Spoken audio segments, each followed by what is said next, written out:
One word substitution. बेटा यहाँ देखो ग्रुप ऑफ वर्ड है, यानी कि मतलब कि वर्डों का समूह। वर्डों का हमारे पास यहाँ पे है समूह है, और ये बोल रहे हैं सर कि इनसे आप एक वर्ड बनाइए। क्या बनाइए आप? इनसे एक वर्ड बनाइए, खाली दुनिया भर का मत दिखाइए हमको। तो बेटा ध्यान से देखना, पहला वाला है लाइफ हिस्ट्री, यानी कि बेटा एक जीवन परिचय। एक क्या है? जीवन परिचय या जीवन के बारे में आप किसी आदमी के रिटन बाय हिमसेल्फ। कोई इंसान अगर बेटा अपने बारे में खुद लिख रहा है, अगर कोई इंसान अपने बारे में क्या कर रहा है? खुद लिख रहा है, तो ऑटोबायोग्राफी। वो क्या बन जाएगा? वो ऑटोबायोग्राफी। अपने बारे में, यानी कि अपने जीवन के बारे में जो चीज लिखी जाती है, दैट इज कॉल्ड ऑटोबायोग्राफी। और मान लो मैं मतलब अगर मैं अपने बारे में लिख रहा हूं तो मेरा क्या बनेगा? ऑटोबायोग्राफी। लेकिन मान लो मैं दूसरे के जीवन के बारे में लिखूं, that is called biography. That is called biography. The life history of a man written by someone else, यानी कि किसी इंसान के मतलब लाइफ हिस्ट्री, एक जीवन के बारे में ऑफ अ मैन, किसी इंसान के रिटन बाय जो लिखा गया समवन, उसके अलावा किसी और के द्वारा। तो किसी और के बारे में कोई और लिख रहा है, वो बन जाएगा बायोग्राफी। और जो मतलब कि अपने जीवन का खुद अपना लिख रहा है, दैट इज कॉल्ड ऑटोबायोग्राफी। कुछ लोग ऑटोबायोग्राफी लिखना पसंद करते हैं, कुछ लोग बायोग्राफी। आप किस में का हो श्रीमान? किसी में गिरा है, 20 मिनट के हुए। देखो यहाँ पे लिखा है अ पर्सन, एक आदमी। ध्यान देना, अ पर्सन माने एक आदमी, हु बिलीव माने जो विश्वास करता है, दैट माने कि देयर इज नो गॉड, कोई भगवान नहीं है। देयर इज नो गॉड, कोई भगवान नहीं है। पहले अर्थ पकड़ो, रटना नहीं है, अर्थ को पकड़ो। अ पर्सन एक आदमी, हु माने जो, बिलीव्स माने बिलीव करता है, दैट माने कि देयर इज नो गॉड, कोई गॉड नहीं है। That is called in Hindi नास्तिक। क्या बोलते हैं उसको?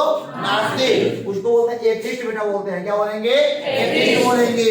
आगे लिखा है अ मेडिसिन, एक दवाई, विच काउंटर एक्ट, जो मतलब कि काउंटर करती है, जो काउंटर में मारती है किसको?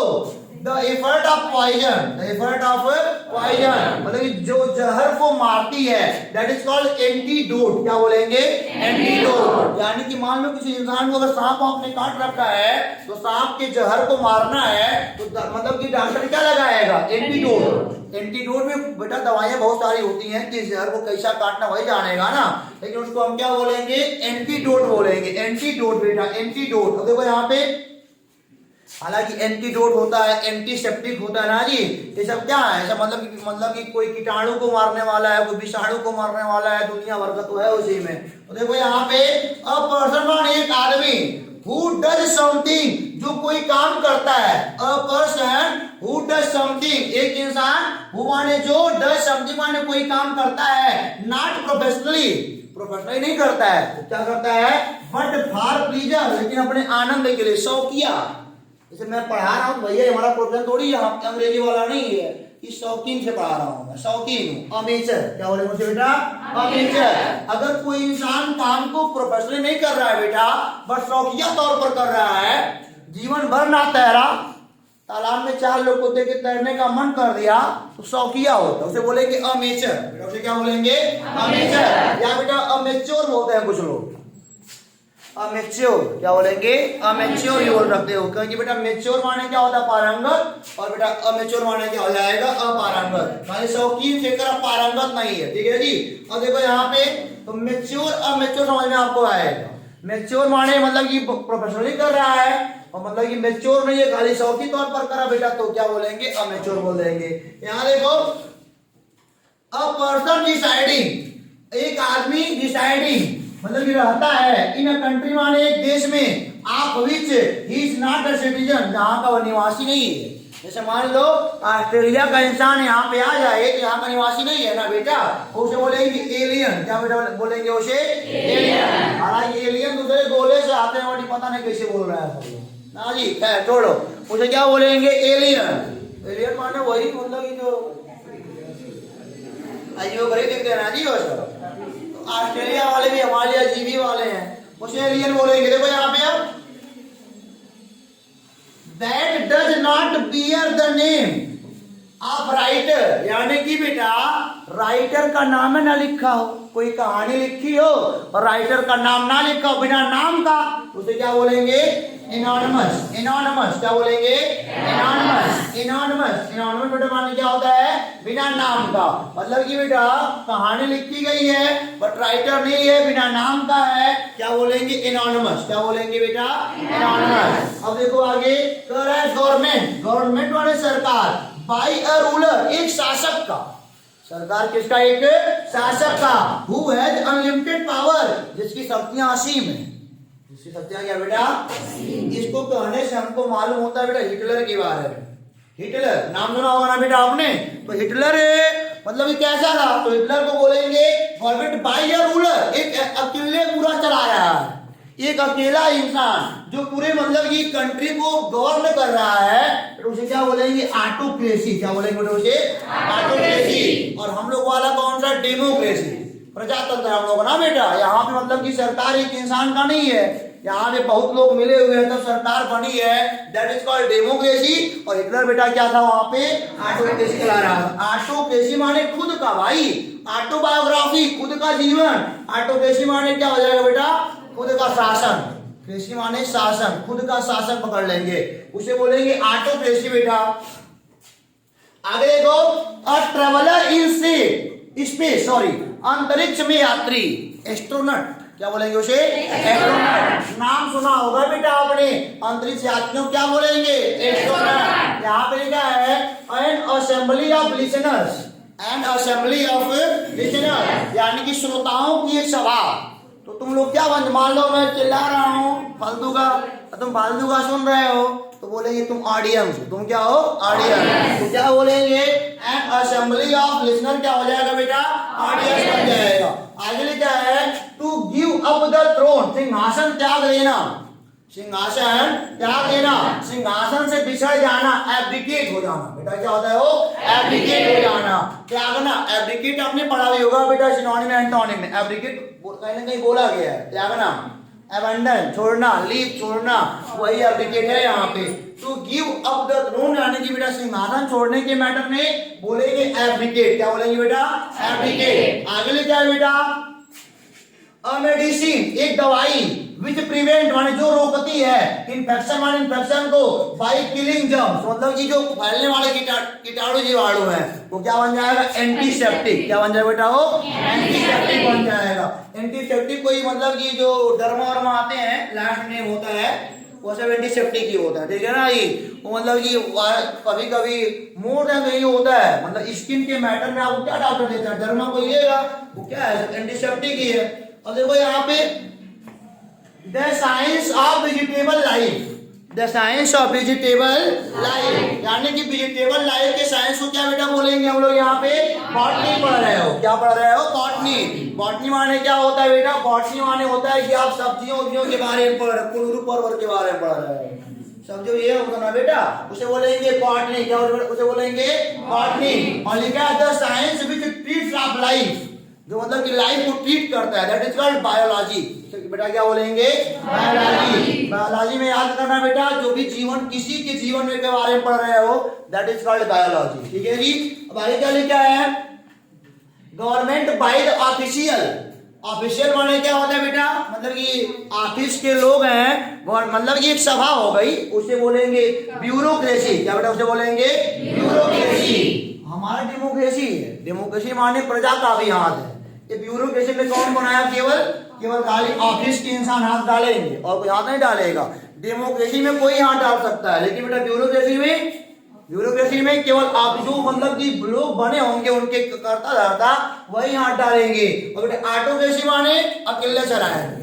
ऑटोक्रेसी होता है अकेले चलाएंगे, ब्यूरोक्रेसी कुछ लोग मिलकर चलाएंगे। डेमोक्रेसी माने क्या होता है बेटा? मतलब कि जनता और सरकार सब एक पे बनाई है, बनाने वाले भी हम ही है, बिगाड़ने वाले भी हम ही है। यहाँ लिखा है one who has narrow and prejudiced religious view, मतलब इसके माने होता है बेटा प्रीजुडाइज्ड माने पक्षघात होता है। क्या होता है बेटा? पक्षघात। कह रहा है कि one who has narrow and prejudiced religious view, यहाँ से तुम खाली याद करो बेटा, इसके माने होता है ना, रिलीजन माने धार्मिक होता है, वो मतलब केवल अपने वाली मतलब जोतेगा, कट्टर, क्या बोले मुझे? कट्टर। कट्टर माने क्या होता है कि मतलब कि हम कट्टरपंथी वाला, समझ सकते हो। जैसे मान लो भाई सांप है, ती बोले फलाने नहीं नेवला है, नेवले खाली नेवले भर बोलेगा, ये खाली क्या बोलेगा अभी। अब सांप को भी अगर मान लो कोई आदमी अगर कट्टर है, अगर बाई गॉड है, अगर क्या है बाई गॉड है, तो अगर सांप की न्यूर बोल देगा ना तो हटेगा नहीं, वो सांप को न्यूरे बोलेगा। इस तरह से कि सरकार में चल रहा है ना जी। मतलब कि अगर मतलब कि जो बीजेपी वाला तो नहीं गुण गाएंगे, एसपी वाले हैं तो उन्हीं गुण किन्नो खराब बढ़िया हो, उसे कट्टर बोलेंगे, उसी को धर्मांध बोलते हैं बेटा। वही होता है बाई गॉड। आज के सब इंसान मॉडर्न जितने भी नेता हुआ सब बाई गॉड ही है। देखो यहाँ पे सब जानना है क्या चल रहा है क्या नहीं चल रहा है ना जी। जब तो सत्ता में रहेंगे कुछ नहीं बोलेंगे, सत्ता से बाहर आ गए तो सब पोल निकाल देंगे, पुराने ऐसी कर रहे थे, अब लोग उनको उनके पीछे पड़े रहो। तो उस समय की बात है जब सत्ता में लोग होते हैं। खैर हम सोचे क्या करना है आगे लिखा है बेटा, फेस्टिवल या festive of the 100th anniversary. मतलब ये कोई मान लो, तुम मान लो अपना मतलब कि 100वां जन्मदिन मना रहे हो, अपना 100वां जन्मदिन सेलिब्रेट कर रहे हो ना जी, तो बेटा उसे क्या बोलेंगे? सेंटेनरी। क्या बोलेंगे? सेंटेनरी। सेंचुरी से आया बेटा, सेंचुरी से क्या आया बेटा? सेंटेनरी। क्या आया है? सेंटेनरी। आगे क्या है? अ मैन, एक आदमी, हु इट्स ह्यूमन फ्लैश, जो इंसान के मांस को खाता है। फ्लैश अगर बोला जाए तो फ्लैश कहां पर वर्ड आया था बेटा? उस वाले पार्ट में, इसी वाले में, क्या नाम था उसका? एनी वाले पार्ट में प्लेस आया था कहीं बेटा, छोड़ो गए। A man who it's human place, जो बेटा ह्यूमन के मांस को खाता है, नर भक्षी, उसे क्या बोलते हैं? नर भक्षी। अंग्रेजी में बेटा बोले कैनिबल। क्या बोलेंगे? कैनिबल। कैनिबल माने क्या होता है कि मनई खाने वाला, नर खाने वाला, नर भक्षी बोलेंगे। आगे लिखा है बेटा, a place of burials, a place of burials other than a church yard. समझो पहले बेटा, चर्च यार्ड में भी क्या होते हैं? इंसान के मतलब कि जो मृत शरीर होते हैं, गाड़े जाते हैं, तो चर्च यार्ड को छोड़कर और बोलो उस प्लेस को क्या बोलेंगे? कब्रिस्तान बोलते हैं, जहां पे मतलब कि इंसान के मृतदेह को बेटा मतलब कि डाला जाता है, दैट इज कॉल्ड ब्यूरियल माने कब्रिस्तान। और यहाँ पे क्या बोलेंगे? जहां मतलब गाड़ा जाता है उसे बोलेंगे सेमेट्री। क्या बोलेंगे? सेमेट्री। सेमेट्री माने क्या होता है? कब्रिस्तान। सेमेट्री माने क्या होता है? बोलो कब्रिस्तान। आगे लिखा है बेटा, a place of cremation of dead body, a place of, एक ऐसा स्थान जहां पे मतलब कि दाह संस्कार किया जाता है, ऑफ डेड बॉडी माने मृत शरीरों का, दाह संस्कार माने क्या? शमशान। स्थान को क्या बोलेंगे? शमशान। जहां पे गाड़ा जाता है दैट इज कॉल्ड कब्रिस्तान, जहां पे जलाया जाता है दैट इज कॉल्ड शमशान। कब्रिस्तान को बोलेंगे सेमेट्री बोलेंगे, इसको क्या बोलेंगे? क्रीमेटोरियम बोलेंगे। क्रीमेटोरियम क्या बोलेंगे बेटा? क्रीमेटोरियम, CREMATORIOM, क्रीमेटोरियम बोलेंगे। तो याद करना कि मतलब कि जहां पे इंसान का दाह संस्कार करा जाता है उस प्लेस को क्या बोलेंगे? क्रीमेटोरियम बोलेंगे। आगे लिखा है दैट इज फ्री, मतलब कि जो फ्री है, फ्रॉम नेशनल प्रेजुडाइज, मतलब कि जो राष्ट्रीय पक्षघात से फ्री है, जो राष्ट्रीय पक्षघात नहीं कर रहा है, जो अपने देश का विरोध नहीं कर रहा है, उसे क्या बोलोगे? देश प्रेमी। क्या बोलोगे? कॉस्मोपॉलिटन। कॉस्मोपॉलिटन क्या बोलेंगे? Cosmopolitan. COSMO Cosmo, POLITAN पॉलिटन। Cosmopolitan माने क्या होता है बेटा? देश प्रेमी, या बेटा क्या बोलेंगे? राष्ट्र प्रेमी बोलेंगे उसी को। That is free from national prejudice माने क्या होता है? जो मतलब कि राष्ट्र के विरोध से फ्री है, मतलब विरोध नहीं कर रहा है, उसे क्या बोलेंगे? कॉस्मोपॉलिटन बोलेंगे।